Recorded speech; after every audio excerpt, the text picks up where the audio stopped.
আজকাল আমার মনে হয় যে খাওয়ার মধ্যে কিছু একটা সমস্যা আছে, আমাদের মাথা সবসময় গরম থাকে। এর কারণটা কি? এর কারণ হলো যে আপনি কি খাবার খাচ্ছেন তার মাধ্যমে কিন্তু আপনার আচরণের বহিঃপ্রকাশ আছে। তাহলে আপনি কি বলবেন যে একটা মা সে আগে নিজে খেয়ে নেওয়া উচিত, তারপরে বাচ্চাকে খাওয়ানো উচিত? অবভিয়াসলি যেমন বিমানে যখন উঠেন কি বলে অক্সিজেনটা কাকে আগে নিতে বলে, মাকে নিতে বলে না? সো এখানেও এরকমই থাকতে হবে, মা কিন্তু মিরর বাচ্চার কাছে, তাই না? একটা মেয়ের শরীর টিনেজ থেকে মা হওয়া পর্যন্ত বারবার বদলায়। তাই শুধু ডায়েট নয়, হরমোন, লাইফস্টাইল ও খাবারের ব্যালেন্স ইকুয়ালি জরুরি। যদি আপনি সঠিক নিয়মে ওয়েট লস করতে চান, তাহলে আজকের পডকাস্টটি আপনার জন্য। আর আজকের এপিসোডে আমাদের সাথে থাকবেন বিশিষ্ট নিউট্রিশনিস্ট আয়েশা সিদ্দিকা। একটা মেয়ে দৈনিক দুধ খায় আপনি পাবেন না, ডিম খায় আপনি পাবেন না, টায়ার্ড ফিল করছে, আরাম পাচ্ছে না, বা তার যে টায়ার্ডনেস কাটছে না, সকালে ওঠার পরে যে ঘুমটা পরিপূর্ণ হয়নি, তার ওয়ান অফ দ্য রিজন কিন্তু ডেফিসিয়েন্সি অফ ভিটামিন ডি। এইটা বাংলাদেশে সবচেয়ে বেশি আমরা প্রোটিন ডেফিসিয়েন্সি পাই, উইমেনদের তো এটা কমন। যিনি বলেন যে তার জন্য 1 ঘন্টা সময় নাই, ব্যক্তিগত আমার জন্য যদি আমার 1 ঘন্টা সময় না থাকে, আমার আসলে এই লাইফ লিড করার দরকার নেই। আমি এটাই ওনাদেরকে বলি, 1 মাসে যদি আপনি চিন্তা করেন 5-10 কেজি কমাবেন, তখন কিন্তু এই ইফেক্টটা আপনার অর্গ্যানকে নিতে হয়, হার্টের উপর, কিডনির উপর, লিভারের উপর পড়ে। Very bad sign. পানি মেনটেন না করলে তার গ্যাস হবে, খাবার খেয়ে শুয়ে পড়লে গ্যাস হবে, পর্যাপ্ত ঘুম না হলে গ্যাস হবে, কোনো অ্যাক্টিভিটিস না থাকলে আপনার গ্যাস হবে, এবং আপনাকে দুশ্চিন্তা আপনাকে গ্যাস করবে। তুমি স্কিনকে টাইট করতে চাও, তোমার প্রোটিন নাই, কোলাজেন নাই, তুমি উপর দিয়ে কোলাজেন লাগায় কি হবে? তুমি আগে ইন্টারনাল শাওয়ার নাও, দেন এক্সটার্নাল শাওয়ার। ইন্টারনালি আগে তোমাকে হিলিং করো। সো ফুডের উপর তো আর কোনো হিলিং তোমার নাই। একটা ছোট রিকোয়েস্ট, যদি আমার কন্টেন্টস আপনাদের লাইফে ভ্যালু অ্যাড করে থাকে, ইনফরমেশন দিয়ে থাকে, তাহলে প্লিজ আমার চ্যানেলটি সাবস্ক্রাইব করুন। আমার মেইন এইম হচ্ছে সবসময় আপনাদেরকে value added informative contents present করা। আপনারা যত বেশি সাবস্ক্রাইব করবেন, আমি তত বেশি ইন্সপিরেশন পাবো আপনাদেরকে আরও বেটার কন্টেন্টস প্রেজেন্ট করার জন্য। So let's begin, enjoy the show. আসসালামু আলাইকুম আপা, welcome to the Simra Khan podcast. ওয়ালাইকুম আসসালাম রহমতুল্লাহি ওয়া বারাকাতুহু। কেমন আছেন আপা? আলহামদুলিল্লাহ ভালো আছি, অসংখ্য ধন্যবাদ আপনাকে। আচ্ছা আপা, তো আপনার জন্য আমি তো প্রশ্ন রেডি করেছি, প্রশ্নতে আমরা যদি চলে যাই। হুম। আর আমরা সবসময় শুনি যে বাবা মারা বলে যে খেয়ে নে, খেলে মাথা ঠান্ডা হবে তোর। কিন্তু আজকাল আমার মনে হয় যে খাওয়ার মধ্যে কিছু একটা সমস্যা আছে, আমাদের মাথা সবসময় গরম থাকে। এর কারণটা কি? এর কারণ হলো যে quality of food, quality of nutrition এখানে ম্যাটার করে। খেলে পেট ভরবে, যেমন অনেক প্যারেন্টস বাচ্চাকে যেমন বলে, বাচ্চা কিছুই খায় না, আদর করে একটা চিপস খাওয়ালো। বাচ্চা কিছুই খায় না, বাচ্চাকে একটা ললিপপ দিল, বাচ্চাকে সফট ড্রিঙ্কস দিল।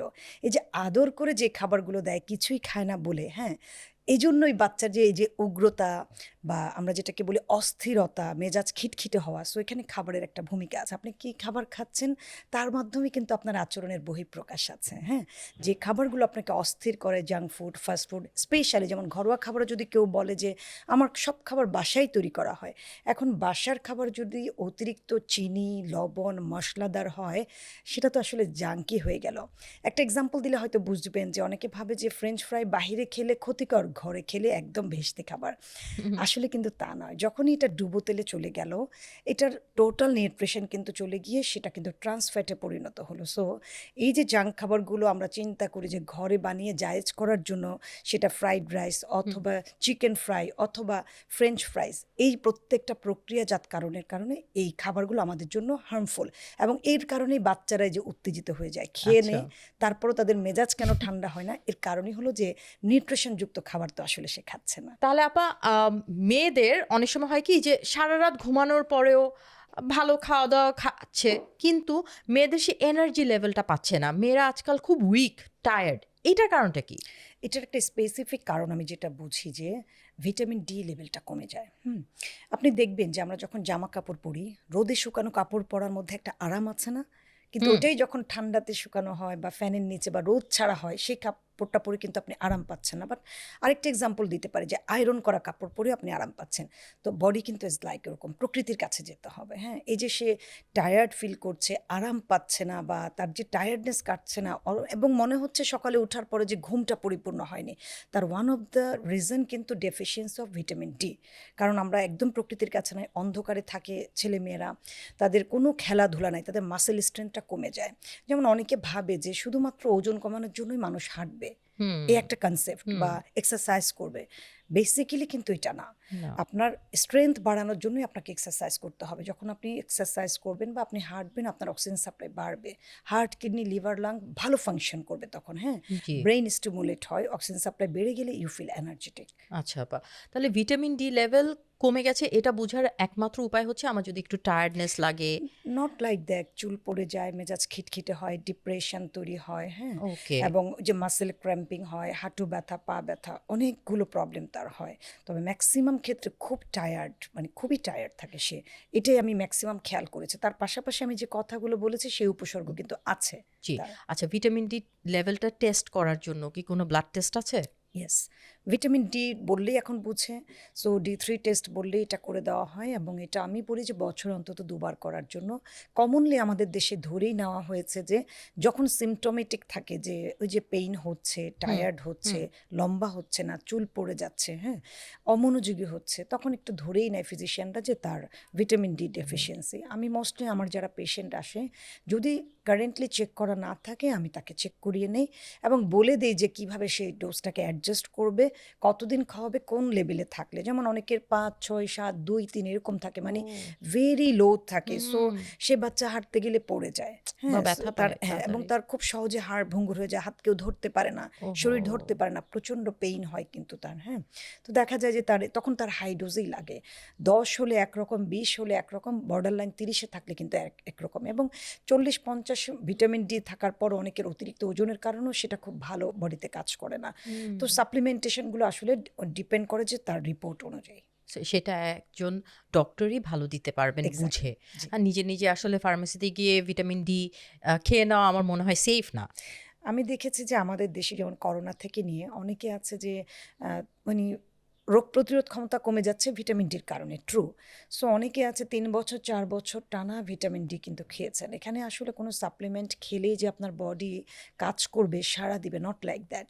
এক একটা সাপ্লিমেন্টের অ্যাবজর্পশন কিন্তু এক এক রকম। লাইক এখন নিউ রিসার্চ আসছে, যখন ভিটামিন ডি আগে খেত উইথ ক্যালসিয়াম, অর্থাৎ ক্যালসিয়াম আপনার বডিতে ভিটামিন ডি ছাড়া কাজ করবে না, এটা মানুষ জানতো। এবং ল্যাকটোজ দিতে হবে, ল্যাকটোজের মাধ্যমে, অর্থাৎ দুধে ভিটামিন ডি আছে আমরা জানি। সো দুধের মাধ্যমে ভিটামিন ডি ক্যাপসুল বা সাপ্লিমেন্ট কিন্তু মিক্সড করে খাওয়ানো হতো, কারণ ল্যাকটোজটা অ্যাবজর্পশন বাড়ায় ভিটামিন ডির। কারেন্ট যে রিসার্চগুলো সেখানে হলো ভিটামিন ডির সাথে K2 প্রয়োজন হার্টে কাজ করার জন্য। এবং আরেকটা রিসার্চে দেখলাম সেখানে ক্যালসিয়াম, ম্যাগনেসিয়াম সহ যদি আমরা ভিটামিন ডিটা খাই, it will be good for you. So আপনি দীর্ঘদিন শুধুমাত্র ভিটামিন ডি খেয়েছেন, আপনার বাকি খাদ্য তালিকা কিন্তু ঠিক নেই, খাবারে কোনো ফ্যাট নেই, খাবারে কোনো ল্যাকটোজ নেই। যেহেতু vitamin D fat soluble vitamin, so আপনার খাদ্য তালিকায় কিন্তু তখন ফ্যাট থাকতে হবে। তো মোস্টলি আমরা ভিটামিন ডিকে অনেক সময় বলি দুধে মিক্সড করে খেতে। যাদের দুধে ইনটলারেন্স থাকে, যেমন আমি বলি যে ডিমটাকে পোচ করে খাও, ডিমের কুসুমে যেহেতু ভিটামিন ডি আছে, ঘি বা বাটার দিয়ে যখন সেটাকে পোচ করবে, একসাথে আমার কাজটা হলো, ডি আছে, ফ্যাট সলিউবল ভিটামিন, আমি ফ্যাট দিয়েছি, আমার অ্যাবজর্পশন বাড়বে। So okay. সাপ্লিমেন্টেশন নেওয়ার সময় আপনার খাবারের তালিকাটা খুব গুরুত্বপূর্ণ কিন্তু। আচ্ছা, তো আমরা আবার যদি ওই যে অ্যাংজাইটি বা এই যে ডিপ্রেশন এগুলো যে বেশি আজকাল দেখা যাচ্ছে, এই প্রশ্নতে যদি চলে যাই যে আমরা এমন একটা কি খাবার খাচ্ছি যেটার কারণে মেন্টালি মেয়েরা বেশিরভাগ অনেক বেশি টক্সিক হয়ে যাচ্ছে নেচারে। প্রথমেই আমি একটা কথা বলেছিলাম যে মানে ফুড ম্যানেজমেন্টটাই আসলে আমাদের মেয়েরাও বুঝে না। আমরা যারা মা আছি, আমরা সবচেয়ে প্রায়োরিটি দেই কি, পরিবারের অন্যরা খেয়ে ফেলো, বাচ্চা ভালো খেয়েছে কিনা, ওর হেলথ ঠিক আছে কিনা, হাজবেন্ড ঠিক খেয়েছে কিনা। আপনি ভালো করে জিজ্ঞেস করে দেখবেন যে একটা মেয়ে দৈনিক দুধ খায় আপনি পাবেন না, ডিম খায় আপনি পাবেন না, হ্যাঁ, অর্থাৎ ভালো নিউট্রিশনযুক্ত খাবার কিন্তু আমরা দেখি না। অর্থাৎ উনি সামনে যা পাচ্ছেন তাই খাচ্ছেন। মোস্ট অফ দ্য টাইমে দেখা যায় যে উনি আসলে কার্বোহাইড্রেটই বেশি খাচ্ছেন, হ্যাঁ, আচ্ছা, আচ্ছা। ভাত দিয়ে, ভর্তা দিয়ে, সবজি দিয়ে খাচ্ছেন। এটা নিউট্রিশন উনি জানেন না, যার কারণে দেখা যায় যে ওজন হয় অথবা আন্ডার ওয়েট, দুটোই কিন্তু ম্যাল নিউট্রিশন হয়। জি। সো দ্যাট এই যে ওনার মাইক্রোনিউট্রিয়েন্ট ডেফিসিয়েন্সি হচ্ছে, যার কারণে ওনার আচরণগত সমস্যাগুলো হচ্ছে। একজন উইমেন বুঝতেই পারে না যে কখন তার হিমোগ্লোবিন কমে গেছে, অটোমেটিক তার মেজাজ খিটখিটে হবে। ওজন ওজন বেশি, নর্মালি আমরা একটা সুস্থ মানুষ নিজের প্রয়োজনের থেকে 5 কেজি ওজন নিয়ে কতক্ষণ হাঁটতে পারি বলেন? সেখানে যিনি 5, 10, 15 কিলো ওজন বেশি নিয়ে হাঁটছেন, কোমরে ব্যথা, পায়ে ব্যথা, কিন্তু সংসারের প্রয়োজনে রেসপন্সিবিলিটির জন্য তাকে কাজগুলো করতে হয়। মেজাজ তো আসলে ভালো থাকবে না। হ্যাঁ, ঠিক আরেকটা বলেছেন। জিনিস হলো যে ঘরের কাজ শেষ করে বাচ্চাকে খাইয়ে ঘুম পাড়িয়ে আমি খাবো, এই যে একটা গ্যাপ খাবারে, হয়তো উনি একবেলা খেয়েছেন আবার একটা লং গ্যাপ দিয়েছেন, মেজাজ খিটখিটে হবে। ঠিক আছে, স্টমাকের একটা নির্দিষ্ট টাইম আছে খাবার নেওয়ার, জি। প্রতি 4 ঘন্টার মধ্যে আপনাকে স্টমাকে খাবার দিতে হবে, তার কাজটা সে করবে। স্টমাক কিন্তু ব্রেনে সিগন্যাল দেয়, কিন্তু আমি ইগনোর করে যাই, আমি আগে কাজ শেষ করব। এটা কিন্তু আমাদের উইমেনদের ক্যারেক্টার, ওটা শেষ করে বাচ্চাকে খাওয়াবে। যেমন একটা 8-10 বছরের বাচ্চাকে একটা মা 1 ঘন্টায় বসে খাওয়াচ্ছে, এখানে ওনার খাবারের টাইমটা কিন্তু চলে গেল। এই রাইট। যে মানে মিসম্যানেজমেন্ট, এই কারণে কিন্তু মহিলারা অনেক বেশি অ্যারোগেন্ট হয়ে যায়, রাগ থাকে, ঘুম কমে যায়। তিনি কিন্তু নিজেই বুঝে না যে ওনার এই যে নিউট্রিশনটা ফল করেছে, বা প্রথমেই যে তার নিজের নিউট্রিশন নিতে হবে, দেন উনি বাকিদেরটা মেনটেন করতে পারবেন, এটাই কিন্তু অনেক উইমেন। তাহলে আপনি কি বলবেন যে একটা মা সে আগে নিজে খেয়ে নেওয়া উচিত, তারপরে বাচ্চাকে খাওয়ানো উচিত? অবভিয়াসলি, যেমন আচ্ছা। বিমানে যখন উঠেন কি বলে, অক্সিজেনটা কাকে আগে নিতে বলে? মাকে আগে নিতে নিজেকে। বলে না? সো এখানেও এরকম থাকতে হবে, মা কিন্তু মিরর বাচ্চার কাছে, তাই না? আমি মনে করি 2 থেকে 3 বছরের একটা বাচ্চাকে মা সাথে নিয়ে বসতে পারে, মা কয় মিনিটে খাচ্ছে, কিভাবে খাচ্ছে, বাচ্চা কিন্তু দেখে। বাচ্চাকে আলাদা রুমে নিয়ে খাওয়ানোর আসলে কোনো প্রয়োজন নাই, একসাথে আমরা খেতে পারি, কথা বলতে পারি, পাশাপাশি বসিয়ে একবার তাকে দিতে পারি, একবার আমিও নিতে পারি। ইভেন এটা যদি না হয়, সিক বেবি হয়, আমি মনে করি মা আগে নিজে ফিট হয়ে যাক, ওনার স্টমাক ঠান্ডা, ব্রেন ঠান্ডা, সুন্দর করে বাচ্চাকে খাওয়াতে পারবে। Right, absolutely. আচ্ছা, এখন আমরা ম্যাম এই সেগমেন্টে কথা বলবো আনম্যারিড মেয়েদেরকে নিয়ে, যাদের হরমোনটা অনেক বেশি ওদের ওয়েট লসে বা ওদের লাইফস্টাইলে এফেক্ট করে। সো মেয়েদের হরমোন আর এই ওয়েট লসের সাথে যে সম্পর্কটা, এটা নিয়ে একটু বলেন। মেয়েদের তো আসলে অনেক ধরনের হরমোনই আছে, হ্যাঁ। তো স্ট্রোজেন, প্রোজেস্টেরন, এটাকে আমরা মেইন হরমোন বলে থাকি।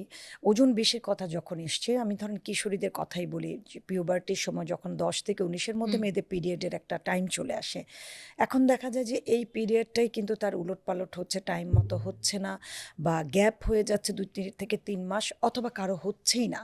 এই যে একটা বিষয়, এর সাথে ওজন তো একটা রেগুলার বিষয়, যে ওজনের জন্য হরমোন ইমব্যালেন্স হচ্ছে, ফাইন।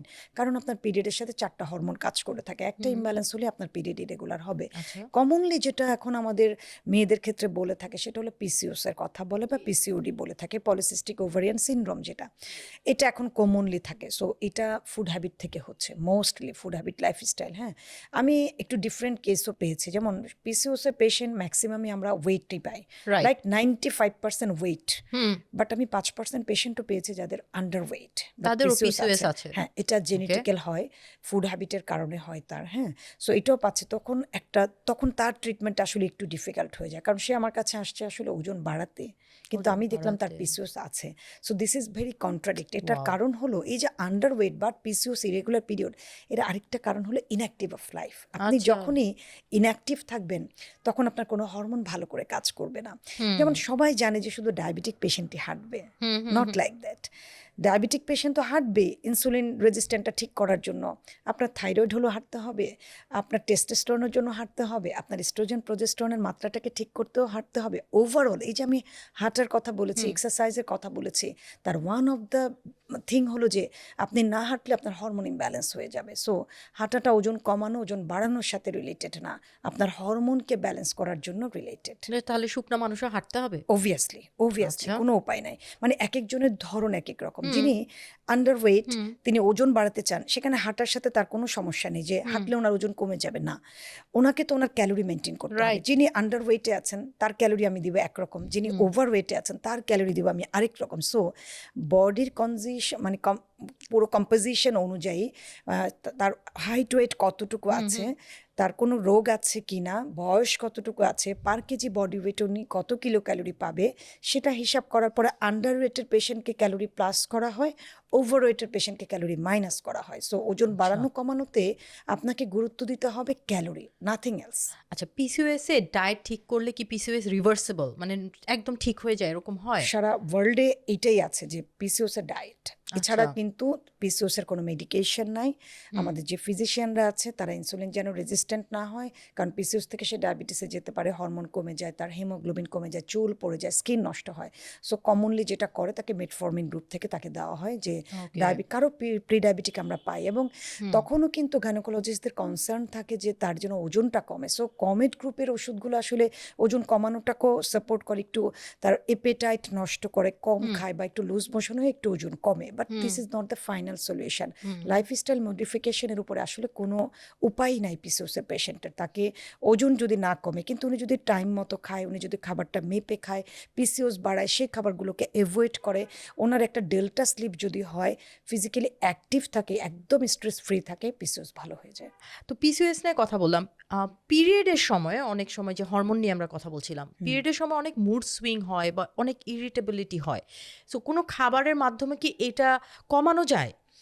পিরিয়ডে কি হয় বিষয়টা খেয়াল করেন, যে আমরাও যখন ওই সময় ছিলাম, ঠিক ওই টাইমে কিন্তু মেয়েরা খেতে চায় না, একটা অরুচি তৈরি হয়, ভমিটিং থাকে, পেইন থাকে, ক্র্যাম্পিং হয়, মেজাজ আপনার অটোমেটিক্যালি খিটখিটে হবে, এই যে হরমোনটা তখন চেঞ্জ হচ্ছে তার, হ্যাঁ, যার কারণে এই যে তার পেটে ক্ষুধাটা থাকে, হ্যাঁ, তখনও কিন্তু তার ভালো লাগবে না, সে উইক হয়ে যাবে।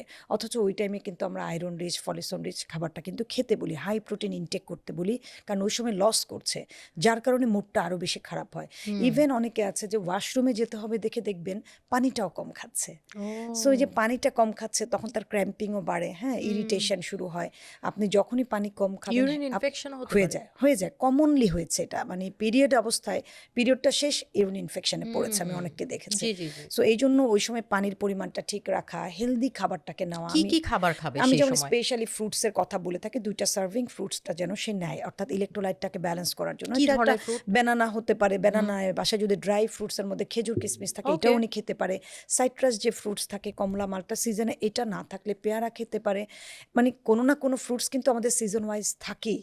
আর আয়রন লেভেল বাড়ানোর জন্য কি কলিজি, তারপরে লাল কলিজা, শাক? ডিম, লাল শাক, কচু শাক সবই সে খেতে পারে। কিন্তু আচ্ছা। ওই যে বললাম, ওই সময় তার একটা অরুচি তৈরি হয়। হয়তো কলিজা খাবে না, ডিমও খেতে চায় না। কিন্তু ওই সময় আসলে আমি বলি যে 2 থেকে 3টা ডিম মেইনটেইন করার জন্য। মাছ, মাংস, ডিম এটা তাকে মেইনটেইন করতে হবে। বাট অরুচি থাকার কারণে দুধ খাচ্ছে না, ডিম খাচ্ছে না। আমি বিকল্প হিসেবে লাইক সে পায়েস করে খাক, সেমাই করে খাক, মানে বিকল্প এগ পুডিং করে খাক। অর্থাৎ অন্য একটা টেস্ট তাকে এনে দিতে হবে। বিফ ওকে। দিয়ে একটু কাবাব করে তাকে দিতে পারে, চিকেন দিয়ে দিতে পারে, মাছ দিয়ে তাকে কোফতা করে টেস্টটাকে চেঞ্জ করে দিলে কিন্তু সে আসলে খেতে পারবে তখন। ও দ্যাটস গুড, ভেরি নাইস। আচ্ছা, অনেক মেয়েদের পিসিওএসও থাকে, আবার থাইরয়েডও হয়। তো এখন থাইরয়েডে অনেকগুলো খাবার আপনারা মানা করেন। প্রথমে আমরা একটু জেনে নিতে পারি কি, কি খাবার খাওয়া যায় না থাইরয়েডে? থাইরয়েডে কমন নয়, থাইরয়েড আসলে 2 রকম আছে হুম। তো, যেমন হাইপোথাইরয়েড, হাইপারথাইরয়েড। জি। হ্যাঁ, সো সাধারণত আমরা হাইপোথাইরয়েড নিয়েই বেশি হুম। কথা বলে থাকি, যে হরমোনটা নষ্ট হচ্ছে তার। তো তখন আসলে ক্রুসিফেরাস গ্রুপের খাওয়া, মানে সবজিগুলোকে, বিশেষ করে যে এখন শীতকাল চলছে, শীতের সবজিগুলোই তাকে নিষেধ করে দেওয়া হয়। ফুলকপি, আচ্ছা। বাঁধাকপি, ব্রোকলি, শালগম, এগুলো তার জন্য, মানে তার থাইরয়েড যে হরমোনটা তার সাথে কন্ট্রাডিক্ট থাকে, যেহেতু তাকে থাইরক্সের পিল নিতে হয়। সো এটা আসলে নট অনলি যে থাইরয়েডের পেশেন্টের জন্য, আসলে আমাদের যত ধরনের রোগ হয়, প্রত্যেকটা রোগের সাথে কিন্তু ড্রাগ অ্যান্ড ফুড ইন্টারাকশন আছে। এটা আসলে আমরা মেনটেন করি না। এটা প্রত্যেক রোগের সাথে। আমি এক্সাম্পল যদি আপনাকে দিই, আপনার যখন ডায়রিয়া হয়, তখন কি আপনি দুধ বা শাক খান? না। বন্ধ করেন না কেন? কারণ মেডিসিন এবং আপনার স্টমাকের সাথে সে কন্ট্রাডিক্ট, যার কারণে কিন্তু আপনি বন্ধ করছেন। এবং স্পেশালি কিন্তু তখন ডায়রিয়ার ডায়েটটাই আমরা চালু করে দেই, বা ফিভার হলে ফিভারের ডায়েটটাই দেওয়া হয়। বাট এই যে হরমোনাল রোগগুলো, এটাকে আমরা খেয়াল করি না, যে এটার স্পেসিফিক ডায়েট আছে, কন্ট্রোল না হওয়া পর্যন্ত তুমি এটাকে করো। এবং দীর্ঘমেয়াদী যখন তুমি থাইরয়েডের মেডিকেশন খাবা, তখন তুমি এই সবজিগুলোকে কিন্তু খাবে না। সয়াবিনটা খেতে না আচ্ছা। করি, ডেইরি প্রোডাক্ট, যেটা আমি স্পেশালি বলি যে এখন আসলে সব কিছু ফার্মে থাকে, জেনেটিক্যালি মডিফাই খাবারগুলোকে আমি অ্যাভয়েড করতে বলি। আচ্ছা, আচ্ছা। আর থাইরয়েড থাকলে কোন, কোন খাবারগুলো খেয়ে আমি এনার্জি পাবো? যে কোনো রোগের জন্য আসলে কি, মানে খুব যেটা বলি ন্যাচারাল খাবার থাকা উচিত, হ্যাঁ, ফ্রেশ এবং ন্যাচারাল, এটা থাকতে হবে। এনার্জেটিকের কথা যদি বলেন, প্রত্যেকটা রোগে সর্বপ্রথম যেটা বলা হয়, গুড ফ্যাট, গুড প্রোটিন আপনাকে নিতে হবে। প্রোটিনের মধ্যে সবচাইতে যদি বলেন যে বেস্ট কোনটা, ইজিলি ক্যারি কোনটা, আমি ডিমের কথাই বলবো। আপনি আর কিছু খেতে পারছেন না, অফিসে আছেন, আপনার সুযোগ নেই, আপনি দিনে 3টা ডিম খেলে কোনো ক্ষতি নেই কিন্তু, হ্যাঁ, কারণ আপনাকে বুঝতে হবে ওজন কত পার কেজি বডি ওয়েটে একজন অ্যাডাল্ট মানুষকে মিনিমাম 0.28 গ্রাম প্রোটিন আমাদেরকে দিতে হয়। আচ্ছা, আচ্ছা। এইটা বাংলাদেশে সবচেয়ে বেশি আমরা প্রোটিন ডেফিসিয়েন্সি পাই, উইমেনদের তো এটা কমন। আপনি দেখবেন প্রোটিন তেমন একটা খায় না, মিনিমাম প্রোটিন নিয়ে চলে, সো সে উইক হবে। থাইরয়েড হরমোন তাকে উইক করছে, তার চুল পড়ে যাচ্ছে, তাকে ডিপ্রেশনে ভোগাচ্ছে। হ্যাঁ, তো তাকে তো ফাইট করতে হবে। ফাইট করার জন্য তাকে যে খাবারগুলো ওমেগা 3, ওমেগা 6, জিঙ্ক, সেলেনিয়াম, আয়োডিনযুক্ত খাবার তার খাদ্য তালিকায় থাকতে হবে। মেয়েরা বিয়ের আগে ক্র্যাশ ডায়েট করে, সো ক্র্যাশ ডায়েট করলে কি ওদের হরমোন উল্টাপাল্টা হয় বা পরে গিয়ে প্রেগনেন্সিতে ঝামেলা হয় কিনা? আসলে যখনই আমরা ডায়েট করব, নিজের ফিজিক্যাল কন্ডিশন আগে বুঝতে হবে যে আমার বডিতে এখন কোনটার অভাব আছে কোনটা নাই। এই জন্যই বললাম যে কিছুই চেক করে না। ক্র্যাশ ডায়েট করার আগে আপনি চেক করেন আপনি কতটুকু হেলদি আসলে। হ্যাঁ, তো ক্র্যাশ ডায়েট বলে আসলে আমাদের সিলেবাসে কিছুই নাই। ক্র্যাশ ডায়েট বলে আমরা কিছু দেই না। ক্লিনিক্যাল ডায়েটিশিয়ান আসলে আপনাকে যাই দিবে না কেন, আমি যদি কাউকে একটু ক্র্যাশ প্ল্যানও করে দিই, ইট উইল বি ব্যালেন্স। হ্যাঁ, এটাকে ব্যালেন্স করতেই হবে। সে কোনো ম্যাক্রোনিউট্রিয়েন্ট বাদ দিয়ে ডায়েট করবে না, সোজা কথা।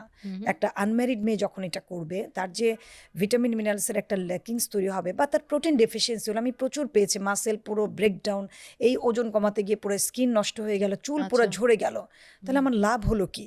এবং 1 মাসে যদি আপনি চিন্তা করেন 5-10 কেজি কমাবেন, তখন কিন্তু এই ইফেক্টটা আপনার অর্গ্যানকে নিতে হয়, হার্টের উপর, কিডনির উপর, লিভারের উপর পড়ে। ভেরি ব্যাড সাইন, মানে এটা কখনই করা উচিত না। সো তখন তাকে প্রেগনেন্সিতে, যদি তার পরপর সে প্রেগনেন্সিতে যায়, এটা রিকভার করা ভেরি ডিফিকাল্ট। কারণ প্রেগনেন্সিতে কিন্তু একটা মাকে আমরা ডাবল খেতে বলি, যে তুমি যা রেগুলার খাবার তার ডাবল, কিন্তু তার যে প্রিভিয়াস একটা ল্যাকিংস আছে সে তখন কি করবে? এবং প্রেগনেন্সি এমন একটা টাইম, আনপ্রেডিক্টেবল, আপনি আসলে খেতে পারবেন কিনা আমরা জানি না। সো সবাই কিন্তু ঠিকমতো ব্যালেন্স ওয়েতে প্রেগনেন্সিতে খেতে পারে না। আমরা তো ডায়েটিশিয়ান অনেক কিছু লিখে দিলে কি উনি খেতে পারেন? তার টেস্ট বার্ডের একটা বিষয় থাকে, সাইকোলজিক্যাল একটা বিষয় থাকে, কারণ ওই সময় তার একটা হরমোন চেঞ্জ হয়, কাজে বললেই কিন্তু সে খেতে পারবে না। এই জন্যই before going to be pregnancy আমি বলি একটা মেয়েকে মেন্টাল প্রিপারেশন এবং ফিজিক্যাল প্রিপারেশন রাখা উচিত। আচ্ছা, এই কথাটা যেহেতু বললেন যে ডায়েটিশিয়ান যখন লিখে দেয়, তো আপনারা তো কাগজে লিখে দেন যখন, তখন মনে হয় যে খুব সহজ, পেরে ফেলবো, সব পেরে ফেলবো। বাসায় গিয়ে যখন স্টার্ট করি তখন তো আসলে কোনোটাই হয় না। তো ডায়েট দেওয়ার সময় আপনি পেশেন্টকে দেখে বুঝেন যে আসলে কি সে ফেইল করবে না সে সাকসেসফুল হবে? আলহামদুলিল্লাহ, এটা বোঝা যায়। পেশেন্টের সাইকোলজি বোঝাই হলো আমার প্রথম কাজ। এবং আমি সবসময় পেশেন্টকে একটা কথা বলি যে আমি আপনাকে কিতাব লিখে দিলেও ভালো কাজ হবে না। হ্যাঁ, এটা তো মেনটেন করতে হবে। আরেকটা কথা হলো যে পেশেন্টকে আমার ওই সময় পর্যন্ত সময় দিতে হবে যে উনি আমার কথা বুঝতে পেরেছে, আমি ওনার পাকস্থলী পর্যন্ত পৌঁছাতে পেরেছি, এটা হলো আমার কাজ। আমি অনেক কিছু কিন্তু লিখে দিতে পারবো, উনি বাউন্ড না এটা করা, আমাকে ওনাকে কনভিন্স করতে হবে এটা করলে এরকম হবে, এটা করলে এরকম হবে। সো পেশেন্টের সাথে আসলে মেন্টাল অ্যাটাচমেন্ট খুব ইম্পর্টেন্ট। একটা পেশেন্টের পুরো এই ওয়েট কমা বা ওয়েট বাড়ার জার্নিটা, কেন তার এখন ওজন কমাতে ইচ্ছে করছে, কি তার পারিপার্শ্বিক অবস্থা, পুরোটা জেনে যখন আপনি তাকে গাইড করবেন, ইট উইল বি গুড ওয়ার্ক, এবং তখন পেশেন্টটা করতে পারে। এবং আমি অলওয়েজ একটু ফ্রেন্ডলি করতে চাই যে তার বাসার সিচুয়েশনটা কেমন, তার সাপোর্টিভ কেউ আছে কিনা, কি কাজ উনি করেন, সন্তানের সাথে তার কি অবস্থা, এই পুরোটা বুঝে কিন্তু আমি ওনার সাথে কথা বলে বলে প্ল্যানটা করি। আরেকটা কাজ করি, সেটা হলো যে আমি একটু আমার পেশেন্টের সাথে 1-to-1 কানেকশন আছে, হোয়াটসঅ্যাপে রাখি।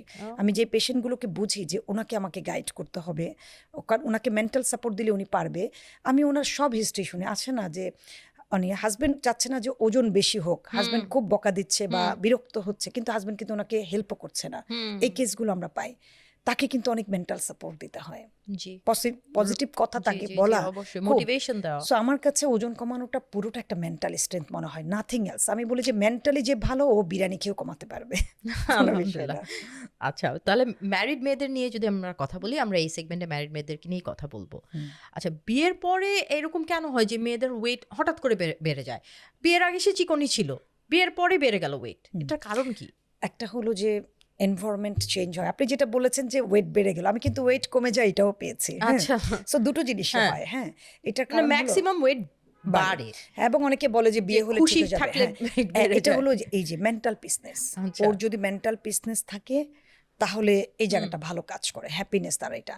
বাট আমি একটা কথাই মেয়েদেরকে বলবো যে মেন্টালি আমরা পিস থাকবো ঠিক আছে, কিন্তু এই যে ওজন বেড়ে যাওয়াটাই কিন্তু পিসনেস তার নষ্ট করে দিল। কাজে বিয়ে হলো, এবং আমি মনে করি বিয়ের দিনও তুমি ব্যালেন্স খাও, মানে বিয়ে থেকে নিয়ে দেখবেন 1 মাস 2 মাস 3 মাস 6 মাস আমাদের বাঙালি কালচারে কিন্তু এটাকে এত বেশি হাইলাইট করা হয়, আত্মীয় স্বজনের বাসায় দাওয়াত খাওয়া থেকে শুরু করে একদিনে 3টা 4টা দাওয়াতও কিন্তু থাকে, তাকে অ্যাটেন্ড করতে হয়। বাট আমি আসলে মনে করি কি যে এই কনজিউমটা আমার নিজের উপর ডিপেন্ড করে, আমি কতটুকু খাবো। ঠিক আছে, না খেলে তো আবার বলবে বেয়াদব বউ। না, অবভিয়াসলি আমরা খাবো, কিন্তু ওই যে বললাম একটা মাপ, একটা মাপ হ্যাঁ। থাকতে হবে তাকে, হ্যাঁ। এই একটা সেলফ কন্ট্রোল আমাদেরকে রাখতে হবে, মানে বেয়াদব শুনবো না, কিন্তু ওইটা রিকোয়েস্ট করারও কিছু ওয়ে থাকে যে হ্যাঁ, মানে আমার জন্য মনে হয় এতটুকু এক্সট্রিমে ভালো, চলে যাওয়ারও দরকার নাই। দরকার নেই যে একজনের পাতে তুলে দেওয়া, খাবারটাকে নষ্ট না করা, হ্যাঁ। এটা একটা সেলফ কন্ট্রোল আমাদেরকে রাখতে হবে। বা খেয়েই ফেললাম, কোনো অসুবিধা নাই, এসে একটু ব্যায়ামগুলো করি, বা পরের দিন দাওয়াত নাই, পরের দিন আমি একটু ক্যালোরিটাকে কমিয়ে দিই। কাজে কেউ চাইলেই এটাকে ব্যালেন্স করতে পারে। এক্সারসাইজ তো আসলে কেউই করতে চায় না। এক্সারসাইজ এমন একটা জিনিস, মানে ওইটা করবোই না। প্রথমে হচ্ছে ডায়েট করব, নিজেকে না খাইয়ে রাখবো, চুল পড়ে যাবে, স্কিন নষ্ট হয়ে যাবে, কিন্তু এক্সারসাইজ করব না। তো এক্সারসাইজ করার জন্য মোটিভেশন দেন পেশেন্টদেরকে? অলওয়েজ দিয়ে থাকে। এবং কেউ বলে যে আপা ছাদ নাই, বাসার সামনে জায়গা নাই, সময় নাই। সবচাইতে বড় কথা যেটা বলে যে সময় নাই। কারো একটা বাচ্চা হয়তো উনি চাকরিজীবী, ওনার সময় নেই। আমি তখন বলি 24 ঘন্টা কিভাবে ভাগ করেন? ইভেন যিনি বলেন যে তার জন্য 1 ঘন্টা সময় নাই, ব্যক্তিগত আমার জন্য যদি আমার 1 ঘন্টা সময় না থাকে, আমার আসলে এই লাইফ লিড করার দরকার নেই। আমি এটাই ওনাদেরকে বলি যে আপনার এই গৃহিণী হওয়ারও দরকার নাই, এই অফিস জবও আপনার দরকার নাই। যদি আপনার ব্যক্তিগত 1 ঘন্টা সময় না থাকে, তাহলে জব ছেড়ে দেন, তাই না? একজন হাউসওয়াইফ কখন সাকসেস হয় বলেন তো? যিনি শুধু চাকরি করেন, যিনি মাল্টিন্যাশনাল কোম্পানিতে চাকরি করেন, উনিই জীবনে সাকসেস, হাউসওয়াইফরা সাকসেস না। আমরা কেন কারো বাসায় গেলে মানে দেখে মুগ্ধ হই না যে হ্যাঁ, ঘর কত দেখে সুন্দর যে করে। একটা শান্তি লাগে, যে বাচ্চা দেখে চক্ষু শীতলকারী সন্তান, বাসাটা এত সুন্দর ম্যানেজমেন্ট করা, উনি নিজেও ফিটফাট টিপটপ, উনি কিন্তু সাকসেস উইম্যান। গৃহিণীদের মধ্যেও কিন্তু সাকসেস রেট আছে। সব গৃহিণীকে দেখে আপনার ভালো লাগবে না, তাই না? So home management very important. এবং সেই ম্যানেজমেন্টের প্রথম ধাপ কিন্তু আপনি ম্যানেজমেন্ট কিনা, আপনার ম্যানেজমেন্ট ঠিক আছে কিনা, আমার এভরিথিং টাইম মতো আছে কিনা। আমি যদি এই জিনিসগুলো না করি, আমার সন্তান সে কি তো করবে? লিডার না, এক্স্যাক্টলি, সে লিডার। সে যদি ঠিক ফিট না থাকলে, থাকে। সে ঠিক থাকলে তার হাজবেন্ড ঠিক থাকবে, বাসায় যে হেল্পিং হ্যান্ড আছে সে ঠিক থাকবে, ঠিক বাসায় যে বলছেন। আমার সন্তান আছে সেও ঠিক থাকবে। আমি এটা বাই হার্ট বিলিভ করি, আমি এটাকে ইমপ্লিমেন্ট করি আমার ফ্যামিলিতে। ওয়ার্কিং ওমেন ধরেন লাঞ্চ নিয়ে গেছে, কি খাবে? লাঞ্চ প্ল্যাটারটাতে কি কি থাকবে তার? ওকে, যেহেতু বাসা থেকে যখন ওনারা নিয়ে যায়, তখন আসলে যে ভাত মাছ তরকারি গুছিয়ে নেওয়া খুব ডিফিকাল্ট হয়ে যায়। যেমন আমি অনেক সময় বলি এগ স্যালাড স্যান্ডউইচ, তার সাথে আলাদা একটা স্যালাড রাখতে পারে, একটু টক দই রাখতে পারে, একটা মিক্সড নুডলস নিতে পারে, রাইস নুডলস যেটা আছে সেখানে যদি উনি সবজি দিয়ে দিচ্ছে, ডিম অথবা চিকেন দিয়ে যাচ্ছে, অর্থাৎ একটা প্লেটারে কিন্তু সব থাকতে হবে। ভেজিটেবল থাকলো, ডিম বা চিকেন থাকলো, আর নুডলস, তাহলে আমার কার্বোহাইড্রেট প্রোটিন ফ্যাট হয়ে গেল। এর সাথে একটা আলাদা উনি ফ্রুটস রাখতে পারে, যে মাইক্রোনিউট্রিয়েন্ট যেন ডেফিসিয়েন্সি না হয়, তাহলে ফ্রুটস খেলে সব মাইক্রোনিউট্রিয়েন্ট উনি পেয়ে যাচ্ছে।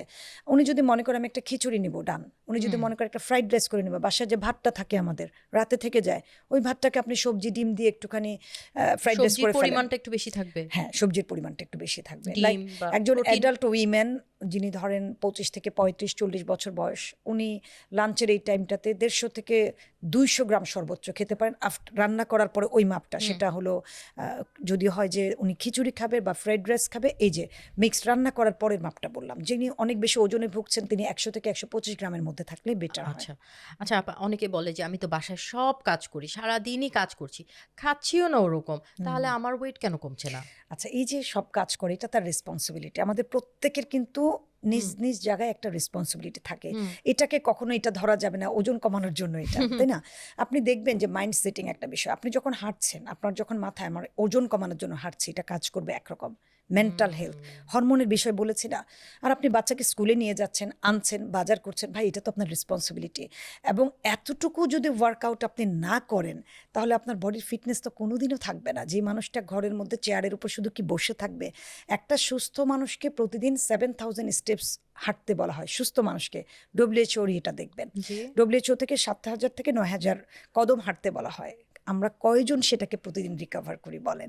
সো আপনি যখন 1 ঘন্টা টানা হাঁটেন, তখন আপনি 4 থেকে 4.5 সর্বোচ্চ হয়। বাকিটুকু কিন্তু আপনার এই যে বললেন বাসায় বাচ্চাকে দেখি সব কাজ নিজে করি, এই স্টেপগুলোকে কাউন্ট করা হয়, তারপরেও কিন্তু হয় না আমাদের। ওকে, সো এইরকম টাইমে হয় কি যে হাজবেন্ড খুব বিরক্ত হয়ে থাকে যে আমার ওয়াইফ মোটা হয়ে গেছে, তো ওই সময় হাজবেন্ডের অ্যাট্রাকশনটাও কি ওয়াইফের প্রতি কমে যায়? তো তখন আসলে কি করা যায়?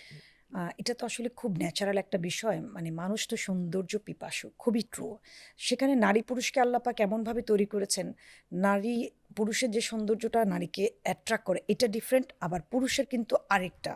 সো এই জন্য নারীকে এত বেশি ফিট থাকতে হয়, তার পার্টনারকে ফিট থাকতে হবে। কারণ একজন উইম্যান বা পার্টনার যদি তাকে অ্যাট্রাক্ট করতে না পারে উনি আসলে ওনার কাছেই যেতে পারবেন না। এটাই সৃষ্টিকর্তা তার নেচারে দিয়ে দিয়েছে। সো দ্যাট এখানে অনেক সময় দেখা যায় রেসপেক্টের একটা সম্পর্ক, সন্তানের মা রেসপেক্ট করে, ঠিক আছে, কিন্তু মেন্টালি কিন্তু হাজব্যান্ড মেনে নিচ্ছে না ওনার ওজন বেশি। কারণ উনি ওই যে ধরেন 20 বছর আগে উনি ওয়াইফকে যেইভাবে দেখে বিয়ে করেছেন ওনার চোখে ওটাই ভাসে, ওই সৌন্দর্যটা তার মধ্যে থাকে, ওটাকে সে সবচেয়ে ইম্প্যাক্ট ফেলে তার মধ্যে। তারপর দেখেন পুরুষ মানুষ অফিসে যায়, বাহিরে যায়, সো সেখানে কর্পোরেট লেডি দেখে, বিভিন্ন জায়গায় যখন উনি যায় তখন ওনার না এই কম্পারিজনটা চলে আসে। এখন হাউসওয়াইফ আর কর্পোরেট লেডিতে তো আসলে পার্থক্য জি থাকবে। জি জি সারাদিন কর্মব্যস্ত জীবনে বাহিরের জগৎ উনি যা দেখবে, ঘরে এসে উনি যখন পরিপাটি না পাবে, এটা তাকে একটা দুঃখজনক জায়গায় নিয়ে যায় আসলে। মেয়েরা তো আসলে বাসায় সবচেয়ে ছেঁড়া কাপড়টা পরে পছন্দ এটাই উচিত করে না, থাকতে। এটাই উচিত না। আমার হ্যাঁ। কথা হলো যে ওজন বেশি হোক, প্রেজেন্টেবল থাকতে হবে। আচ্ছা হ্যাঁ, মানে কম ওজন বেশি ওজনে নিজেকে প্রেজেন্ট করা যায়, গোছানো থাকা যায়। হ্যাঁ,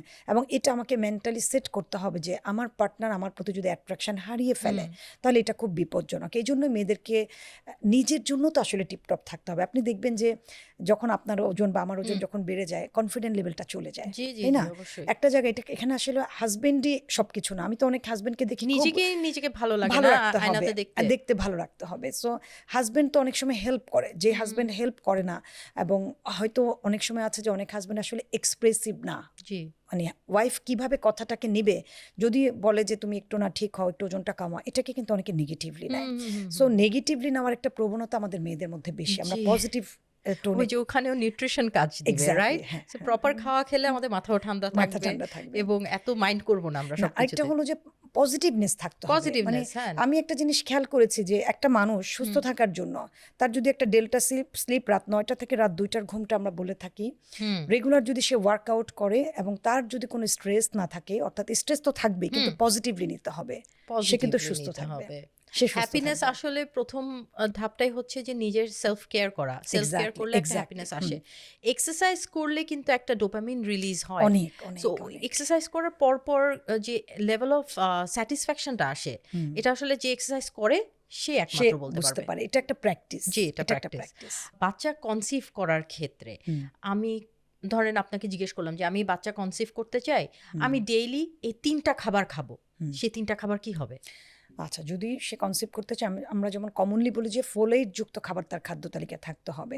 সো তখন যদি কমলা বা মানে মালটার সিজন থাকে এটা নিবে। কলা ফলটা আসলে সারা বছরই পাওয়া যায়, ফলের মধ্যে কলাটাকে প্রেফার করব বা কমলা মালটাকে প্রেফার করব। প্রোটিনের মধ্যে আমি ডিমটাকে প্রেফার করব।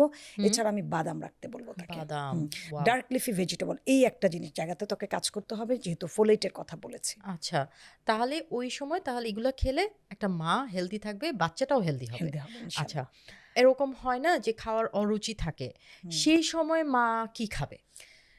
প্রথম ট্রাইমেস্টারটা একটু হার্ড টাইম যায় ম্যাক্সিমাম, আর খুব কম আছে যাদের ফুল ট্রাইমেস্টার হার্ড টাইম যায়। সো ফার্স্ট ট্রাইমেস্টারে আমি যেমন অনেককে খুব লিবারাল রাখি, যে দেখো ঠিক যতটুকু প্রয়োজন, যেটা ভালো লাগে ওই সময় তুমি এই খাবারটাকে নাও। যারা আমাদের কাছে আসে সিভিয়ার গ্যাস হয়, ভমিটিং বেশি হয়, তাদেরকে আমি ড্রাই খাবারে রাখতে বলি, যেমন চিড়া মুড়ি, ড্রাই খাবার খাবে তখন ভমিটিং কমে যাবে তার। হ্যাঁ, এটা একটা। আরেকটা হলো কেউ স্পাইসেস পছন্দ করে, কেউ খুব টক পছন্দ করে। হ্যাঁ, এই জন্য দেখা গেছে যে টক বেশি খেলে তখন তার গ্যাস হওয়ার প্রবলেম থাকে। এই জন্য প্রথম ট্রাইমেস্টারে আমি একটু লিবারাল থাকতে বলি। জি। পানির মেনটেনটা ম্যান্ডেটরি করে দেই, পানিটা ঘুমটা, যে খাবারটুকু যতটুকু নিতে পারে। যেমন বমি যখন হবে সাথে সাথেই আবার খাবে না, এবং যে কোনো একটা খাবার খেয়ে সাথে সাথে সে পানি খাবে না, তাহলে তার একটা বমিটাংটা কন্ট্রোল হবে আচ্ছা কিন্তু। আচ্ছা হ্যাঁ, আচ্ছা। এবং মর্নিং সিকনেস যেটা আমি বলি, বিছানার কাছে একটা মুড়ির বোতল রেখে দিতে, মুড়ির কিসের? কন্টেইনার, মুড়ির, আচ্ছা বা ড্রাই ক্র্যাকার্স আচ্ছা রেখে আচ্ছা দিতে। আচ্ছা যেমন আচ্ছা। যখন সে ঘুম ভাঙবে, সকালে উঠবে, তখনই তার প্রথম খারাপ লাগাটা শুরু হয়। ও, বিছানায় থাকা অবস্থায় আমি বলি যে মুড়িটাকে চিবিয়ে চিবিয়ে আস্তে আস্তে করে উঠো, আধা ঘন্টা 1 ঘন্টা পর থেকে পানি খেতে বলি। তো আচ্ছা। এই সময়টা একটা ক্রুশিয়াল মোমেন্ট যায়। তারপরে কিন্তু 4 মাস থেকে মোটামুটি সে নিতে পারে, খাবারটাকে নিতে পারে জেনারেলি। এটা জেনারেলি। হ্যাঁ, আচ্ছা, আমি একটা জেনারেল কোয়েশ্চেন জিজ্ঞেস করি। পানি খাওয়ার ব্যাপারটা, যে খাওয়ার আগে পানি খাওয়া উচিত না খাওয়ার মাঝখানে পানি খেলে কোনো সমস্যা হয়?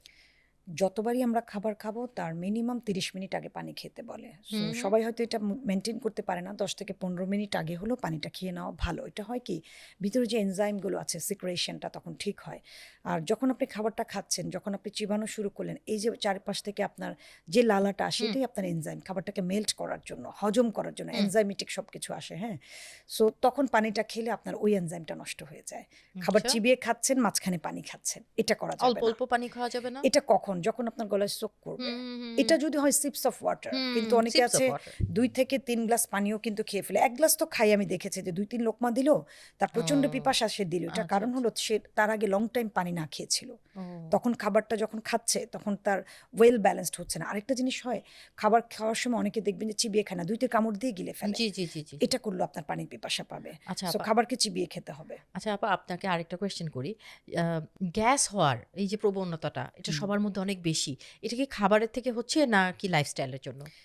যেমন লাইফস্টাইল তো আছে। লাইফস্টাইল যদি আপনি বলেন যে ওই যে খাবারের টাইমটাকে যদি সে ঠিক না রাখে, হুম গ্যাস হবে। হুম পানি মেইনটেইন না করলে তার গ্যাস হুম। হবে। খাবার খেয়ে শুয়ে পড়লে গ্যাস হবে। পর্যাপ্ত ঘুম না হলে গ্যাস হবে। কোনো অ্যাক্টিভিটিস না থাকলে আপনার গ্যাস হবে এবং আপনাকে দুশ্চিন্তাও আপনাকে গ্যাস করবে। আচ্ছা। তারপরে তো হলো কি মেনু, কোন খাবার খাচ্ছেন, ফুডের কম্বিনেশন ইজ ভেরি ইম্পর্টেন্ট, কোন খাবারের সাথে আপনি কোনটা দিচ্ছেন এটা। আর বাঙালি যে খাবার, যে কালচার, প্রচুর মশলাদার খাবার আমরা খাই, তাই না? ওটা তো গ্যাস তৈরি হওয়ার একটা অন্যতম উপায়। খাবার যত কষিয়ে আপনি খাবেন তত আপনার জন্য গ্যাস হবে, কারণ মশলা পুড়ে যায়। মশলা বেসিক্যালি আমাদের জন্য উপকারী যদি আপনার সেটাকে সঠিকভাবে কুক করতে পারেন। যেমন আমরা বলি কষিয়ে রান্না করার হুম জন্য, হুম বা হুম। মশলাটাকে মাখিয়ে ফেলবেন। চুলাতে অনেকক্ষণ কড়াইতে যে নাড়াচাড়া, এটা ঠিক না। আচ্ছা। ম্যারিনেশন কুকিংটা সবচেয়ে ভালো আসলে। বারবিকিউ? বারবিকিউ করা যাবে। বারবিকিউ ঠিক আছে, হুম, আচ্ছা। ঠিক আছে। আর তাহলে গ্যাস হওয়ার যে কম্বিনেশন ফুড বললেন, হ্যাঁ। কি ধরনের খাবারের সাথে কি ধরনের খাবার খেলে গ্যাস বেশি হয়? যেমন একটা কথা বললাম, মিল্কের সাথে সাইট্রাস ফ্রুট খাওয়া যাবে না। অনেকে কিন্তু বুঝে না, হ্যাঁ?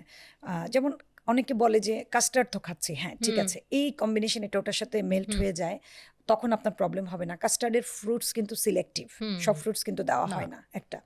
সো যে খাবারের সাথে, সাথে ফল খেলে আপনার গ্যাস হবে। হুম ঠিক আছে?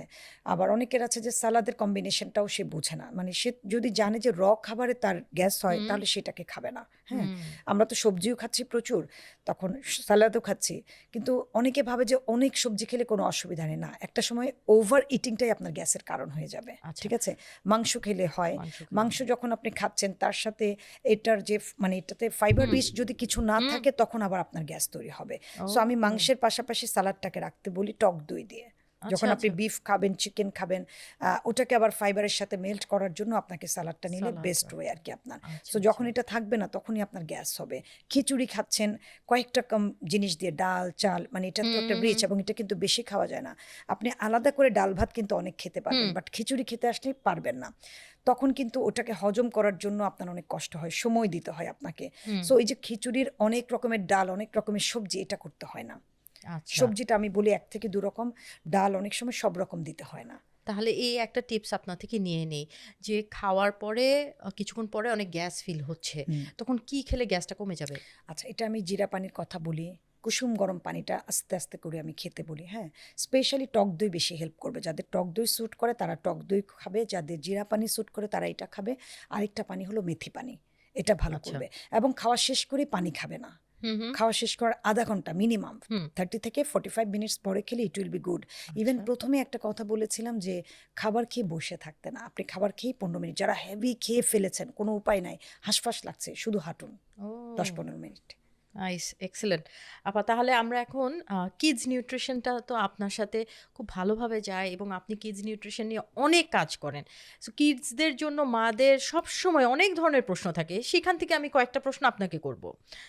তো আপা, 6 মাস পরে বাচ্চা যখন প্রথম সলিড খাওয়া শুরু করবে, হুম। কি খাবারগুলা আমরা ইউজুয়ালি ভুল দিয়ে থাকি?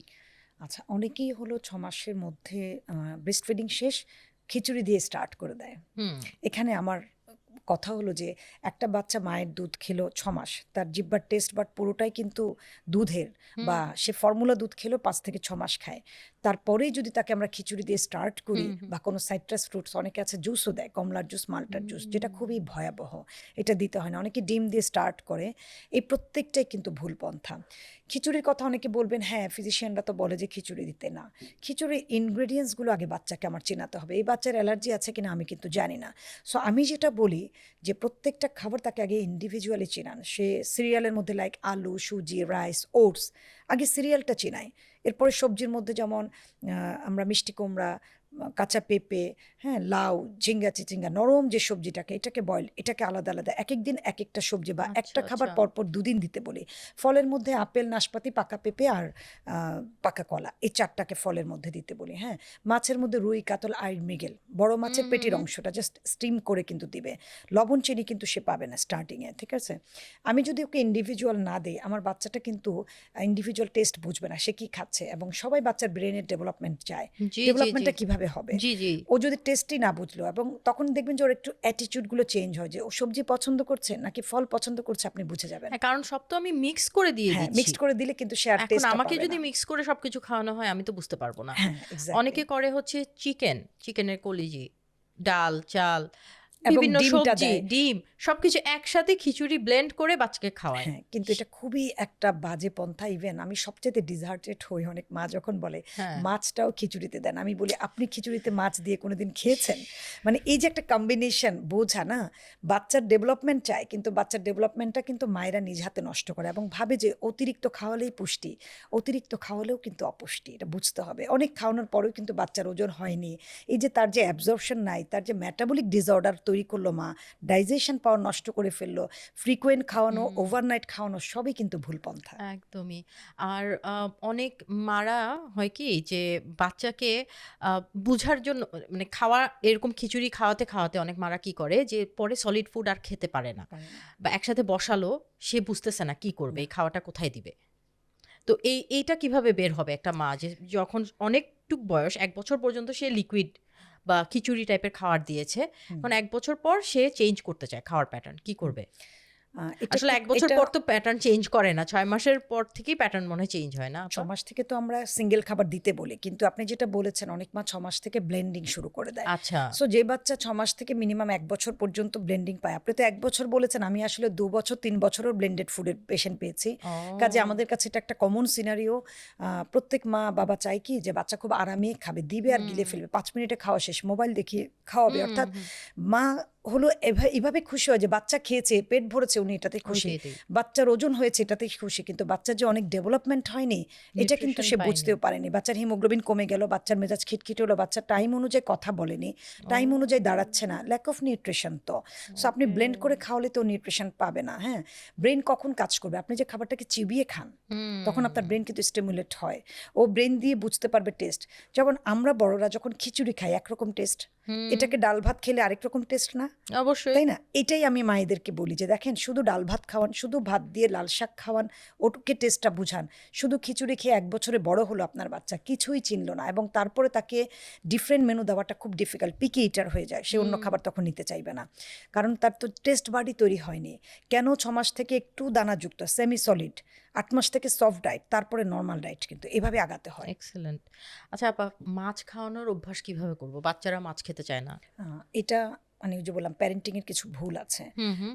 আমাদের মায়েরা কি করে, মানে এই যে 6 মাস থেকে মাছ খাওয়াতে বললাম, হ্যাঁ, একদিন না খেলে আর দিবে না, ও তো ও! পছন্দ করে না, বা 15 দিনই ট্রাই করলো, অথবা 6 মাস থেকে 10 মাস পর্যন্ত ট্রাই করে ফেলিওর হওয়া যাবে না। আমাকে একটা জায়গায় স্ট্রিক্ট থাকতে হবে যে আমার কাজ হলো আমার বাচ্চাটার অভ্যাস তৈরি করে দেওয়া, তাই না? আমি এমন অনেক মাকে দেখেছি যে সে ব্যক্তিগতভাবে নিজে, আমার কথা যদি বলি, আমি নিজেও মাছ পছন্দ করি না, তেমন একটা খাই না, কিন্তু বাচ্চার ক্ষেত্রে কিন্তু ওটা করি না। না। তাকে আমি বুঝতেও দেইনি এটা, কারণ তাকে তার বাবা বা দাদি হ্যান্ডেল করেছে। আমিও বসে কিন্তু মাছ খাওয়াই দিচ্ছে, তাকে সে কখনো দেখেনি যে আমি খাচ্ছি না। এখন সে বড়, এখন সে বুঝতে পারে যে আমি অনেক কিছু পছন্দ করি না, কিন্তু তাকে কিন্তু অভ্যাস করিয়ে ফেলেছি। জি। সো ওই জায়গাটাতে থাকতে হবে মাকে। হ্যাঁ, অনেক সময় যেই মা মাছ পছন্দ করে না, সে তার বাচ্চাকে দেয় না, তো সে যে পছন্দ করে না, সে পছন্দ করে ফ্লেভার না নিতে পারে ফ্লেভারটা, না, রাইট। এটা। এবং চিকেন হলো ইজি গোয়িং, চিকেনটা দিয়ে দেয়, চিকেন। ঠিক আছে? এটা চিকেন ভালো না ফিশ ভালো? Obviously fish, fish. Obviously fish. ফিশে অনেক ধরনের। অনেক ভ্যারাইটি আছে, নিউট্রিশনও পুরো আলাদা আছে। আপনি বড় মাছ, সামুদ্রিক মাছ, ছোট মাছ, এই যে ক্যাটাগরি, অ্যামাইনো অ্যাসিডগুলো ডিফারেন্ট, ইজিলি ডাইজেস্টিভ। তো আচ্ছা, চিকেনে আচ্ছা। আপনার কনস্টিপেশন তৈরি হবে তো বাচ্চার। আচ্ছা, এই কোয়েশ্চেনটা সবাই করে যে ফার্মের মুরগি হেলদি বেশি না দেশি মুরগি? খুব স্বাভাবিক আমরা দেশি মুরগির কথা বলবো এই কারণে যে, যেমন দেশি মুরগির ডিম কেন এত হেলদি, ঘুরে বেড়ায়, এনার্জেটিক এবং রোদ লাগে। সো আমরা দেশি মুরগির ডিমের কালারটা, কুসুমের কালার আর কারোটা হয় না, কিন্তু ওই কুসুমের কালারটাই কিন্তু ভিটামিন ডি কে ডিটেক্ট করে। আগের যুগের মানুষের কথা খেয়াল করেন তো, কেউ কি ভিটামিন ডি সাপ্লিমেন্ট নিয়েছিল না? কারণ তারা খাঁটি গরুর দুধ খেয়েছে, রোদের মধ্যে গরু ছাগল থাকতো, সেখান থেকে দুধ হতো, যে তখন তাদের এই বোন সেলগুলো নষ্ট হয়নি। এবং ডিম, মানে মুরগি, হাঁস সব কিন্তু ঘরে পালা, এবং এগুলো সারাদিন ছুটোছুটি ছুটাছুটি করে বেড়ায়। সো ওইটা খুব হেলদি এবং তাদের খাবার দাবার প্রকৃতি থেকে নেওয়া খাবার তারা খেয়েছে। যারা ঘরে মুরগিগুলো পালে তারা কিন্তু ওই হেলদি খাবারগুলো বাচ্চাকে দেয়। এখন যে ফার্মের যে মুরগি সেখানে সব কিন্তু কমার্শিয়াল ফুড, হুম, কোনো ঘরোয়া খাবার নাই, হুম। কমার্শিয়াল ফুড তাদেরকে হরমোন দিতে হচ্ছে। থাকে নাকি? হ্যাঁ থাকে, থাকে তো অবশ্যই। তাকে আর একটু হেলদি করার জন্য, দ্রুত বড় করার জন্য দেওয়া হয় তো, ঠিক আছে? ওকে। সো ডেফিনেটলি দেশি যে কোনো কিছুই আমাদের জন্য, ন্যাচারাল যে কোনো কিছু ভালো। দেশি বলতে আসলে আমি ন্যাচারালি বুঝি। জি। তাহলে তো আপনি বলবেন যে বাচ্চাদের ব্রেইন ডেভেলপমেন্টের জন্য হুম। আমি যদি আপনাকে জিজ্ঞেস করি যে ৩ টা খাবার এভরিডে আমার দেওয়া উচিত, সেই ৩ টা খাবার কি হবে? সেটা হলো প্রথমে মাছ, ডিম, এই দুটোকে আমি বলি যে একদিনও বন্ধ করা যাবে না, আর দুধটা থাকবে। Very nice. আমার বাচ্চারা শুনে খুব দুঃখিত হবে। কেন? ২ টেই তো অপছন্দের। আচ্ছা। সমস্যা হলো যে টিনেজাররা কোনো সবজি খায় না, হুম, কোনো সবজি খায় না, মানে ওটা তাদের ইয়েতে নাই। সো তাদের তো আসলে স্কিন ভালো থাকারই কথা না। স্যালাদ খাওয়ার প্রবণতা আমাদের দেশের কয়টা পরিবারে আছে যে প্রতিদিন টেবিলে আপনার স্যালাদ থাকে? এটা নাই। যেমন একটা শীত মৌসুমে যে সবজিগুলো থাকে স্কিনের জন্য বেস্ট অপশন, যেমন আমি কমনলি বলি যে সারা বছর এখন শসা, টমেটো, গাজর, এই ৩টা জিনিস পাওয়া যায়। অ্যাটলিস্ট এই ৩টা জিনিস যে বাচ্চাটা খাবে, যে কিশোরী খাবে, ওর স্কিন কিন্তু নাইস থাকবে। অর্থাৎ আমরা কালারফুল ভেজিটেবল এবং ফ্রুটসের কথা বলে থাকি। এই ৩টা সেই সাপোর্ট কিন্তু তাকে দিবে। হুম, প্রোটিন আর কিছুই সে না খাক, শুধুমাত্র ডিম খাক, তাতেও হুম। হবে। ওয়াও! লাইফ ইজি হয়ে গেল ওদের। হুম, হুম। আচ্ছা, আপা সুগারের জিনিসটা তো অনেক বেশি ডিবেটেবল আজকাল। তো বাচ্চাদেরকে আসলে চিনি দিবই না? চিনি জাতীয় খাবার কিছুই দিব না? চিনি তখনই কন্ট্রাডিক্ট হয়েছে যখন এটাকে একদম হোয়াইট পয়জন, অর্থাৎ এটাকে অতিরিক্ত রিফাইন্ড করা হয়েছে। তখন আপনি গুড় দেন, আখের গুড়, গুড় থেকে তৈরি ফার্স্ট চান্সের যে চিনিটা, সেটা আপনি দেন বাচ্চাকে। এবং চিনিটা হলো ওভার হতে পারবে না, মানে এটা যদি একদম ন্যাচারাল হয়, কোনো কেমিক্যাল না থাকে, তাহলে সেফ। কিন্তু এটা তো এটা তো সম্ভব না। সম্ভব না। বাট চিনি যে বাচ্চাকে বিকল্প হিসেবে দেবেন, যেমন ফ্রুটস মানেই সুগার, কিন্তু যে হুম, কোনো ফ্রুটস আপনি বাচ্চাকে খাওয়ান, সব ফ্রুটসে কিন্তু সুগার। আমি যেমন একটা ডেজার্ট লাইক আপনি সাবুদানা খাবেন, হ্যাঁ, এটার উপর আপনি যখন বাদাম, কিশমিশ, খেজুর দিবেন, একটা কলা কেটে দিবেন, আমের সময় আম দিয়ে দেখেন কত এটা খুব ডিফারেন্ট হয়ে যায়, আলাদা সুগার কিন্তু লাগে না। হুম, আপনি ইয়োগার্ট বাচ্চাকে খাওয়াতে পারছেন না, খেজুর দিয়ে দেন, কলা দিয়ে দেন, অ্যাপেল অথবা আনার দেন, অথবা হুম। আমের সময় আপনি শুধু আমটা দিয়ে দেন, টক দইটা ইজিলি কিন্তু সে খেতে পারবে। হ্যাঁ, সো চিনিটা হলো একটা সুস্থ মানুষের জন্য আমরা বলি প্রতিদিন ১ চা চামচ থেকে ২ চা চামচ সে কিন্তু নিতে পারবে, ও ঠিক আছে? ওকে। এটা সো এটা রেগুলার বেসিস হবে না, রেগুলার না বাচ্চারা যে খাওয়াটাই ভালো। বাচ্চারা তো ধরেন ডোনাট, তারপরে বাইরের পেস্ট্রি এগুলো সব সবকিছুই কিন্তু তো রিফাইন্ড চিনি সুগার, এবং সব। প্রতিদিনই লাগবে ওদের। এটা রিফাইন্ড সুগার এবং এইটা এটা কিন্তু কমাবো একটা, কিভাবে? এটা আপনার একটা ক্রেভিং তৈরি করে। ওই যে আপনাকে বলতে হবে যে ডোনাট খাবে, পেস্ট্রি রেগুলার খাবে, ও হুম, কোনোদিন তার স্কিনকে ভালো করতে পারবে না। আপনি আচ্ছা, শুধুমাত্র সুগার বন্ধ করে দিয়ে দেখবেন যে আপনার স্কিনের ডেভেলপমেন্ট কত ফার্স্ট হয়। আচ্ছা। এখন বাচ্চাদের মধ্যে ওবেসিটি রেট অসম্ভব হারে বাড়ছে। হুম। তো ওবেসিটি রেট বাড়ার পিছনে কি আমাদের এই কমার্শিয়াল যে খাবারগুলা পাচ্ছি এগুলা দায়ী নাকি প্যারেন্টিং দায়ী? প্রথমত প্যারেন্টিং, হুম, গুড হুম, প্যারেন্টিং খুব ইম্পর্টেন্ট, হুম, পজিটিভ প্যারেন্টিং এবং গুড প্যারেন্টিং।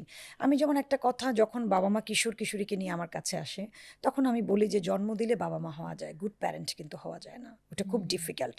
সো গুড প্যারেন্টকে একটু হার্ড হইতে হয়, এবং আমাদের বাবা মা এত ইমোশন, যে বাচ্চা একটা ডোনাট চেয়েছে, একটা পেস্ট্রি চেয়েছে, একটা বার্গার, আমি দিব না, ইমোশনাল। হুম, সো ইমোশনাল অ্যাটাচমেন্ট মানে ডিফারেন্ট হতে হবে। হুম, বাচ্চা আমার কাছে চেয়েছে, আমি খুব ইমোশনাল হয়ে আমি খেতে পারিনি জীবনে, আমার বাচ্চাকে দেই, এই ইমোশনটাই টক্সিক লাভ আমি মনে করি।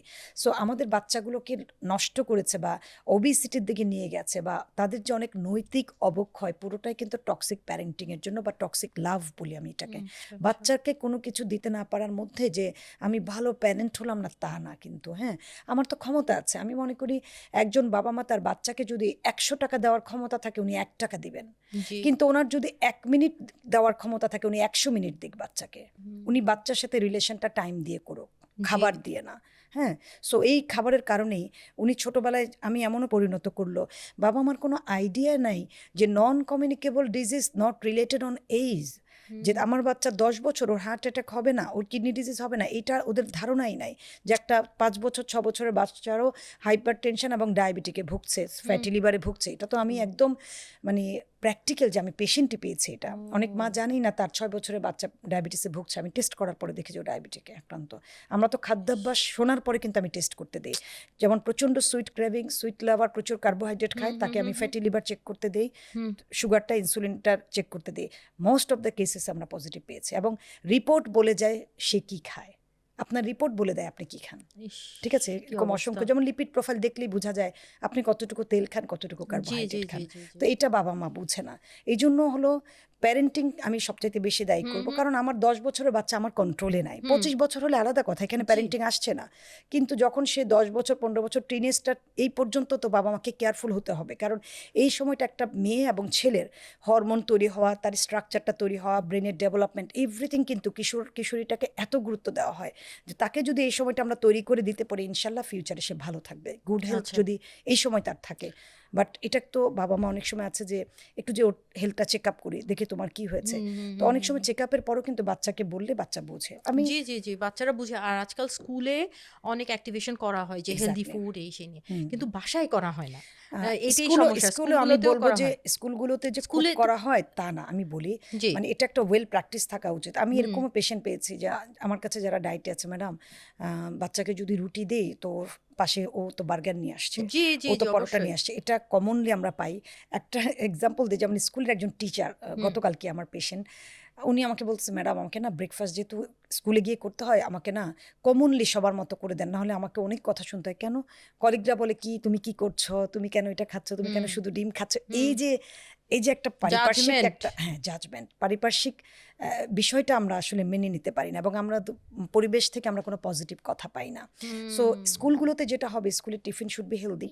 সো আমি যদি বলি যে তোমার এই সমস্যা হবে, রোগ হবে, এক্স্যাক্টলি। এটা সেটা হবে, এগুলো তো আসলে বাচ্চারা বুঝে না। ওদের হুম। দরকার হচ্ছে প্রথম থেকেই সেই প্র্যাকটিসটা তৈরি তৈরি করা। করা। না, বাসার টেবিলটা এমন হতে হবে যে অনেক মা, ওই যে বললাম যে খাবারটা দেওয়ার পরে আপা খাচ্ছে না, মাছ খাচ্ছে না, তো সাথে সাথে মুরগি রান্না করে রান দিয়ে দেয়। হ্যাঁ? আমার বাচ্চা মুরগির রানটা খায়। কমনলি আপনি এটা দেখবেন। হুম আমি বললাম, বাচ্চা মুরগির রানটা কিভাবে চিনেছে? আপনি তো দিয়েছেন। জি জি জি আপনি কেন অপশন দিলেন? সো আমরা ছোটবেলায় কিভাবে বড় হয়েছি? আমার মা রান্না করার পরে কি আমরা বলতে পেরেছি যে আম্মা এটা খাবো না, তুমি ওইটা রান্না করো? নো। টেবিলে যেটা দিয়েছে এটা খাইলে খাও, না খাইলে নাই। হুম হ্যাঁ? সো সলভেন্ট ফ্যামিলিও এইভাবেই বড় হয়েছে। আমরা হুম এই প্র্যাকটিসটাই পেয়েছি। তো তখন দেখা গেছে এই যে আমাদেরকে অপশন দেয়নি, ক্ষুধা লেগেছে আমরা কিন্তু সেটা খেয়েছি। এখনকার কোনো মা বাচ্চার ক্ষুধা লাগবে, কাঁদবে, ওয়েট করবে, এই পর্যন্ত উনি ওয়েট করে না। আমার কাছে এসে বলে, আমার বাচ্চা না নিজ থেকে খাবার চায় না, মানুষের বাচ্চা এইভাবে খায়। আমি বললাম, না, আপনি কোনোদিন এই সুযোগই দেননি আপনার বাচ্চাকে। প্রতি 2-2.5 ঘন্টা পর পর যদি আপনি আপনার বাচ্চার খাবার নিয়ে হাজির হন, ওর চাহিদা মতো দেন, কেন আপনার বাচ্চা খাবার চাইবে? ও তো এটা জানেই না ক্ষুধা কি। ওর ব্রেনে সিগন্যাল দেওয়ার আগে আপনি খাবার রেডি করে ফেলেছেন। সো আচ্ছা অ্যাটেনশন কমাতে হবে বাচ্চাদের থেকে। আমরা অনেক আচ্ছা অ্যাটেনশন দেই, প্যাম্পার করি বাচ্চাকে। No need. আচ্ছা আমার ক্ষুধা লাগছে, আমি মাকে যেটা হ্যাঁ বলি, হ্যাঁ হ্যাঁ হ্যাঁ আপনি খেয়ে ফেলেন, টেবিলে খাবার দিয়েছেন, ও খায়নি তো আপনি খেয়ে উঠে চলে যান। 7 দিন ডাকবেন না, আপনি দেখবেন যে অটো খাবে। আচ্ছা, বাচ্চাদেরকে কি এই রান্না বান্না এই জায়গাটায় ইনভলভ করা উচিত? আপনার আমি কি মনে মনে করি হয়? উচিত। উচিত আমি না? করিয়েছি আমার আচ্ছা বাচ্চাকে। আচ্ছা আমি এটাকে অ্যাপ্রিশিয়েট করি। হ্যাঁ, আমি এটা বলব না যে তুমি মাল্টিটাস্কিংই হতে হবে। হুম বাট আমি যে জীবনে চলার জন্য যে বেসিক জিনিসগুলো হুম প্রয়োজন, আমি ওটা চাই। আমি না থাকলেও সে দুনিয়াতে কিভাবে বেঁচে থাকবে? বাসায় কোনো হেল্পিং হ্যান্ড নাই। তোমাকে এটা বুঝতে হবে। তোমারটুকু তুমি করে খাও। আমাকে করতে হবে না। মানে আমি চাই হুম যে সেলফ ডিপেন্ডেন্ট থাকুক। এখন আমিও তো কর্মজীবী মানুষ। আমরা হুম হাসব্যান্ড ওয়াইফ রাইট বাচ্চাকে রেখে গেছি না? সো দ্যাট তোমার এখন একটা জিনিস খেতে ইচ্ছে করছে। মা নাই, তুমি খেতে পারো না, তুমিই করে ফেলো এটা। হুম হুম সো হুম হুম। আমি যেমন বাচ্চার স্কুল টিফিন তৈরি করে দেওয়া, ব্যাগ গুছিয়ে দেওয়া, আমি একদম ওই ক্যাটাগরির মাই না। আচ্ছা আপা, তাহলে স্কুল টিফিনের আপনি হুম। 3টা টিফিন আইডিয়া দিবেন আমাদেরকে, যে বাচ্চাদেরকে স্কুলে টিফিন কি দেয়া যায়? আচ্ছা, বাচ্চারা খুব নুডলস পছন্দ করে। রাইস নুডলস হলে খুবই ভালো। এটাকে খুব হেলদি ওয়েতে মাশরুম, চিকেন সবকিছু মিক্সড করে করতে পারে। ফ্রাইড রাইস বাচ্চাকে দিতে পারে, একদম ঘরের যে চালটা সেটা দিয়ে করবে। ফ্রুট কেক থাকতে পারে, তার সাথে একটা ডিম থাকতে পারে। কেউ ব্রেড বাটার জ্যাম নিতে চায়, তার সাথে একটা ডিম হলেই কিন্তু তার একটা কমপ্লিট নিউট্রিশন হয়ে যায়। নাইস। তাহলে বাসায় বানানো এগুলো কি আগে বানিয়ে রাখা যায় তো, রাইট? যে আমি বা কেক তো আসলে বাসায় অনেকেই বানায় হ্যাঁ এখন, তাই না? নাগেটস, নাগেটস আর সসেসটা আমি একটু ফ্লেভার কম করি। কারণ হলো যে বাসায় বানানো নাগেটস যদি হয়ে না, থাকে ডিপ ফ্রাই তো। ডিপ সেটা ফ্রাই। Deep fry. এটা অকেশনে উনি সপ্তাহে ১ দিন করে দিতে আচ্ছা পারে। আচ্ছা আচ্ছা উনি বাসায় বানানো বার্গার দিতে পারে, স্যান্ডউইচ দিতে পারে। বার্গারটা বাসায় যে বানটা থাকে, বিফ কাবাব, চিকেন কাবাব বা ফিশ কাটলেট দিয়ে কিন্তু উনি এটা করতে পারে। আচ্ছা, শ্যালো ফ্রাই করে। শ্যালো ফ্রাই করে। ওকে। এখন আমি বাচ্চারা অনেক সময় অসুস্থ হয়ে যায়। সো বাচ্চাদের ইমিউনিটি বাড়ানোর জন্য আপনি যদি আমাকে কয়েকটা ফুডের নাম বলেন যেটা ইমিউনিটি বাড়াবে। বাচ্চাদের ইমিউনিটিটা খাবারের সাথে ডেফিনিটলি রিলেটেড। তার পাশাপাশি বাচ্চার ঘুমের সাথে রিলেটেড, পানির সাথে রিলেটেড, এবং আমি আরেকটা কথা বলি যে বাচ্চাদের ভিটামিন ডি ঠিক আছে কিনা তার সাথে রিলেটেড আছে। সো ইমিউনিটি বাড়ানোর জন্য আমাদের যে সিজনাল ফ্রুটস, এটা ম্যান্ডেটরি খেতে হবে। হ্যাঁ, প্রোটিনের মধ্যে বাচ্চাদের জন্য সহজ প্রোটিন কিন্তু ডিম। আপনি ডিমটাকে পুডিং করে দিতে পারেন, ডিম দিয়ে ব্রেড দিয়ে টোস্ট করে দিতে পারেন। এগ পুডিংয়ের পাশাপাশি আমরা যেমন এগের কাস্টার্ড খেয়ে থাকি, এরকম খাবারগুলো বাচ্চার খাদ্য তালিকায় থাকলে ভালো। বাদাম, কিশমিশ এবং খেজুর এগুলো বাচ্চাকে খাওয়াবেন। ওকে, আচ্ছা, আমার বিড়াল নাম সমস্যা কি নাই ওনার তো? নাম? কোনো সমস্যা না, আমার বাসায় দুটো। ও আচ্ছা, আমার জেলি পাশেও মিনি, দুইটা। হ্যাঁ। আচ্ছা। আপা তাহলে ইমিউনিটির ব্যাপারে যেহেতু আসলো, বাচ্চারা অসুখ হলে অনেক সময় খেতে চায় না। জ্বর হলে বাচ্চাদেরকে কি কি খাবার খাওয়াবো? জ্বর হলে বাচ্চাদেরকে প্রথমত লিকুইড মেনটেন করতে হবে। আর কিছু না খাক, একটু স্যুপ, পাতলা করে সাবুদানা, সবজি দিয়ে একটু স্যুপ, কমলা বা মাল্টার রস অথবা লেবুর শরবত, গুড় দিয়ে এই স্যুপগুলো দিয়ে এতটুকু যদি মেনটেন করতে পারে আলহামদুলিল্লাহ। আচ্ছা, কনস্টিপেশন হলে কি খাওয়াবো? বাচ্চার যখন কনস্টিপেশন হয়, ফাইবার যখন কম থাকে এবং পানি কম খেলে কনস্টিপেশন হয়। তো শাকের মধ্যে আসলে লাল শাক, পালং শাক বলি, তবে সহজ একটা টোটকা দিয়ে, সেটা হলো যে কিশমিশ ভিজিয়ে রাখবে রাতে, সকালবেলা উঠলে সেই কিশমিশ ধোয়া পানি সহ কিশমিশটা চিবিয়ে খাবে। ও, এটাতে হয় ওটসও হয়, পাকা কলায় হয়, পাকা পেঁপেতে হয়। আচ্ছা। আর যদি বাচ্চার ডায়রিয়া হয় সেক্ষেত্রে কি খাওয়াবো? ডায়রিয়া যখন হবে তখন আসলে আমাদেরকে একটু মানে স্টমাক তো ইরিটেশন শুরু হয়ে যায়। জাউ ভাতটা আমরা কমনলি বলি যে পোলাও চালের জাউ ভাত বা ম্যাশড পটেটোর কথা বলি। কাঁচা কলা সিদ্ধ করে ভর্তা অথবা কারি খাবে, আচ্ছা, ফিশ খাবে, ডিমের সাদা অংশ খাবে। নাইস। আচ্ছা, মেয়ে বাচ্চাদের বা ছেলে বাচ্চাদের পিউবার্টি শুরু হলে তাদেরকে কি খাবারগুলো খাওয়ানো উচিত? নরমালি তাদেরকে প্রোটিন রিচ খাবার থাকবে, গুড ফ্যাট যুক্ত, ওমেগা 3 যুক্ত খাদ্য তালিকায় থাকতে হবে। যেটা মাছের কথা বলি তা তারা কম খায়, এবং হুম। জিঙ্ক থাকতে হবে তাদের খাদ্য তালিকায়। বাদাম থেকে সবচেয়ে ভালো জিঙ্ক পাবে, গরুর মাংস, খাসির মাংস এবং মুরগি থেকেও কিন্তু জিঙ্ক পাওয়া যায়। আপা ভেরি নাইস। আমরা আসলে এন্ডে চলে আসছি। আমাদের অডিয়েন্স থেকে আরও কয়েকটা কোয়েশ্চেন আছে, সেগুলো একটু নিয়ে নেই। অ্যাপল সাইডার ভিনেগার কি ওয়েট লসে হেল্প করে? এটা হলো মেটাবলিজমটাকে বাড়াবে, সরাসরি আপনার ওয়েট লস করবে না, আপনার পুরো সিস্টেমটার সাথে সে কাজ করবে, কিন্তু শুধু আপনার apple cider vinegar weight loss করবে না। চিয়া সিড কি সত্যি ফ্যাট বার্ন করে? কখনোই না। চিয়া সিড হলো, এটাতে ওমেগা 3 আছে, আপনার একটা ফাইবার রিচ থাকে, ক্ষুধা-মন্দা তৈরি করবে, তখন আপনি একটু খাবার কম নেবেন, এভাবে কাজ করবে। বাট যে কোনো কিছুর সাথে যখন আপনি ক্যালোরি যদি সেট করতে না পারেন তাহলে ওয়েট লস হবে না। ওয়েট লসে কয়টা ডিম এনাফ? একটা সুস্থ মানুষের জন্য 2 থেকে 3টা ডিম তো নরমালি আমরা খেতে বলি। প্রোটিনের তো একটা চাহিদা আছে। রেগুলার মাছ খেতে পারছে না, চিকেন খেতে পারছে না, 2 থেকে 3টা ডিম সে খেতে পারে। যিনি ওয়েট লস করতে চান কিন্তু প্রোটিন সমতা করতে চান, তিনিও 3 থেকে 4টা খেতে পারেন। ওয়াও। দুধ চাতে কয় চামচ চিনি দেওয়া যাবে? আমি সাধারণত চিনিটাকে প্রেফারই করি না দুধ ওকে, চাতে, কারণ মিল্কেলে একটা ন্যাচারাল সুগার থাকে। কেউ যদি খেতে চায় হাফ চা চামচ। নাইস। ফল দিনে খাওয়া ভালো না রাতে? ডেফিনিটলি দিনে কোনো মেজর মিলের সাথে ফল না খেলে ভালো। ইন্টারভেল, মিড স্ন্যাক্সের সময়, অর্থাৎ মধ্য নাস্তা সকাল 10টা থেকে 12টা, বিকেলে 3টা থেকে 5টা। আচ্ছা আপা, তাহলে আমাদের এই পর্যায়ে আমাদের এই পডকাস্টটা কিন্তু শেষ। Okay. আপনাকে অনেক বেশি ধন্যবাদ আমাদের পডকাস্টে আসার জন্য, এবং এত সুন্দর সুন্দর আপনি সাজেশন দিয়েছেন, টিপস দিয়েছেন। আমার খুবই উপকার হলো। আমার মতে আমার অডিয়েন্সদের অনেক উপকার হবে এই পডকাস্টটি। সো আপা, থ্যাংক ইউ সো মাচ।